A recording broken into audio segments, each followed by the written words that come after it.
Talk a little bit about the religious upbringing you had in your family and how that shaped you or created what we have today. Well, I think people would not really think that I'm religious if I start telling them how my background was. Yeah, we went to church every Sunday, choir rehearsal every Thursday, but in our house, we listened to everything from Bach, Beethoven, bebop, blues, everything. And so I had this wonderful musical background because my mom was a music major and my dad had a very nice voice. So we were listening to everything. Aretha Franklin was always in our house. And of course, Tremaine Hawkins and the Hawkins Singers. But again, Bo Diddley, Charlie Pride, all those guys were there too. And I believe that the experience of having that plethora of artists come in and out of our house through our record player, or cassette player, I think that made a huge difference in combining the background of loving God. The relationship with God was important, and the balance of how to live your life knowing that you know God, but not, you know, putting everything on Him like He had to do it. He gave us a responsibility, and I really love that my parents were very active in that. You know, you've got to have a relationship with God, but God is going to hold you responsible for what you're supposed to do. So it never was that, oh, you got to go to church, and oh, you got to do this, and oh, you got to do that.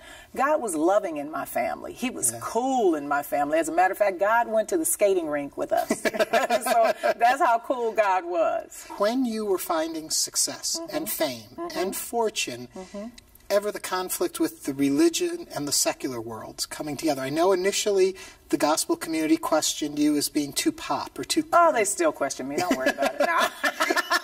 Oh, wow. I think, again, because of the cool background that I came from, I never toyed with that, or I never had a problem with being able to sing anywhere, sing the way I do, and get paid for it. Hey, the Bible says a workman is worthy of his hire. You know, whenever you want to, you know, really put God to the test, find out what He said, and that's exactly what He said. And so I'm like, well, hey, if God doesn't have a problem with me getting paid, well, there we go.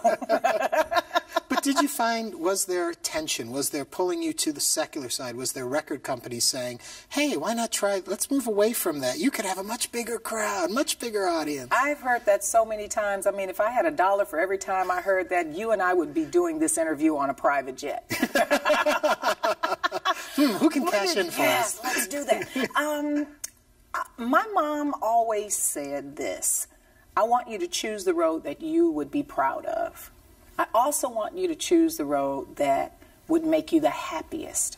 I knew that for me, expressing my love for God and the way my life has been shaped because of my beliefs made me the happiest.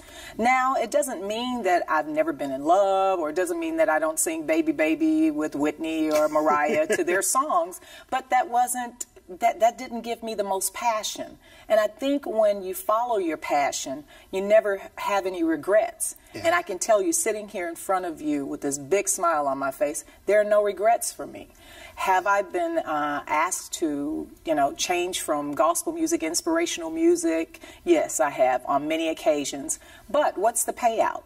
I asked one producer, he was telling me, yeah, you can be as big as this one and big as that one and big as... I said, yeah, I know all of them. I said, but can you guarantee me that what I will sing will change a person's life in such a way that it gets better? And he couldn't answer that. And so I said, well, I'm going to stick with my boss. Yeah.